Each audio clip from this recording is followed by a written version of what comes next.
and welcome back. Today we're going to be making this adorable, cute little toy car that can be 3D printed on its side with no rafts, no supports, and it actually rolls off the print bed. And I'm super excited about this lesson because we're going to learn some really cool tolerance lessons and some advanced Boolean operations. Also working with prints with multiple parts. So let's go ahead and get started.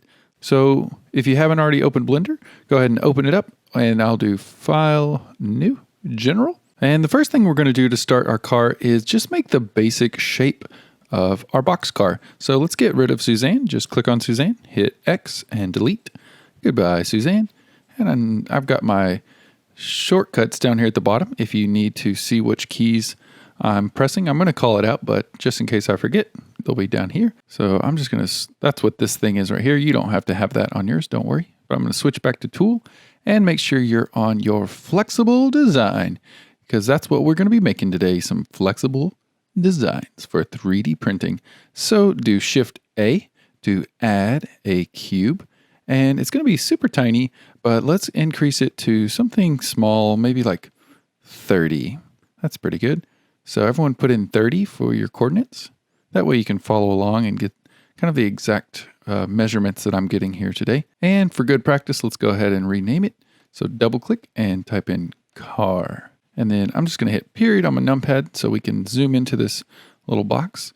And let's go into edit mode, and we're going to do a loop cut. So just get your loop cut tool over here, or what I like to do, Control R.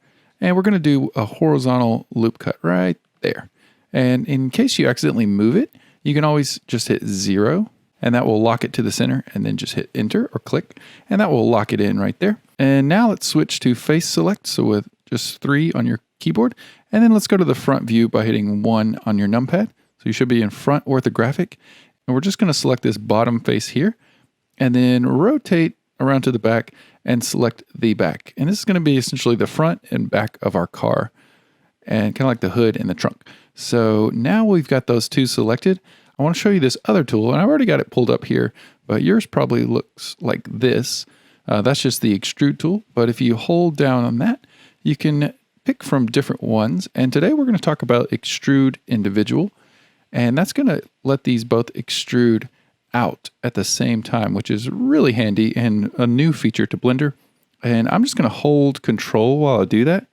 And if you look in the top left corner, I'll highlight it right here. You want to just extend it out till it says 15. So, and there we go. And now we've got kind of a hood and a trunk here. And then we can switch back to our selection tool, or I just hit W. And let's grab the top of our car right here and go to front view and just scale that in with S. And we want to make this kind of a 45-degree angle. So kind of just scale it until it starts to look more like a car.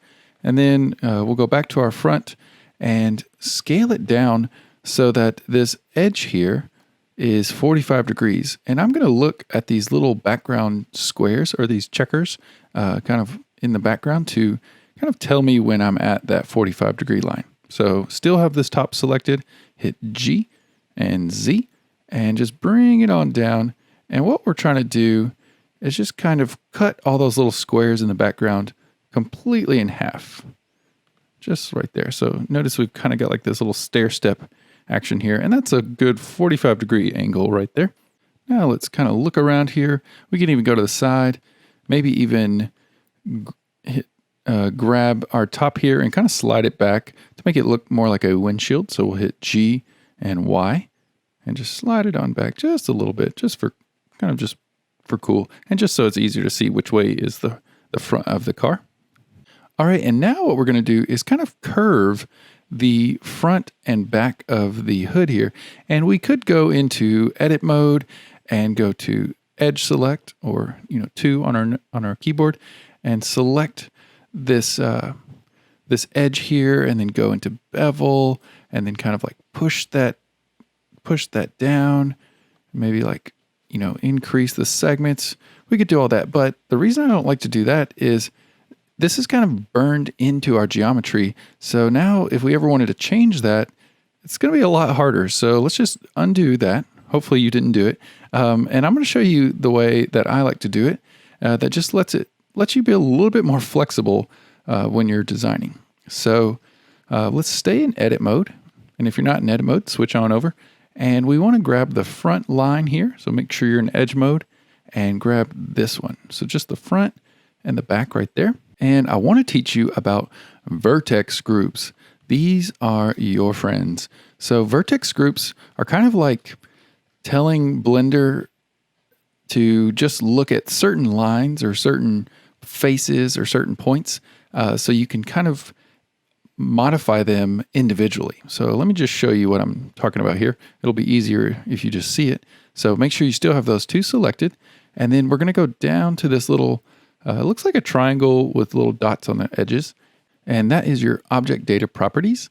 And we're going to go to vertex groups. If you can't see it, it should be the top one. Just twiddle that down and hit that plus right there. And nothing's happened yet. We've just told Blender, hey, we want to start creating a new vertex group. And let's go ahead and name it. We can say, and maybe call it hood bevel, because that's what we're going to do with it. So now when we click away, still nothing has really happened. We've just kind of made a placeholder. And now we want Blenders to say these two lines go into this vertex group. So we're going to assign these two lines to the vertex group, and that's it. So just name it and then hit assign. And then it doesn't look like anything happens, but I'll show you that it did. So now let's go into object mode and we'll add a modifier to our car. We're going to add a bevel, and right off the bat, you can see it kind of beveled everything. I'll turn on the wireframe up in the overlays here. So you can kind of see we've got bevels happening on all of these, all over the parts of the car.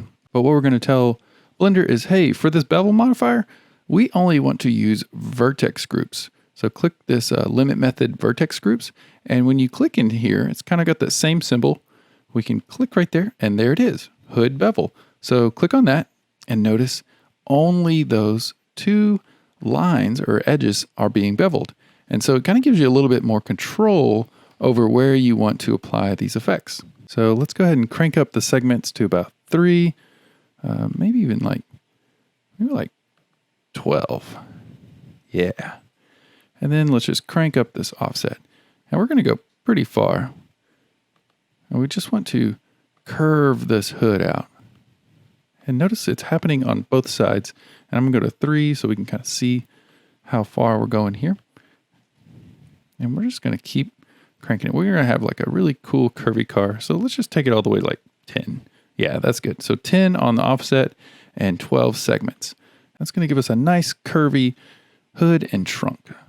I'm just going to go ahead and turn on the shadow and cavity just to kind of make it a little easier to see our edges here. And maybe we'll go into Eevee. And I just noticed that we have not saved. So shame on me. Let's go ahead, everybody, let's go ahead and save this. So we'll do save as, and I've just got a Blender folder right here, and we'll call this toy car. Now let's go ahead and jump into the next lesson where we're going to add some wheels to our car.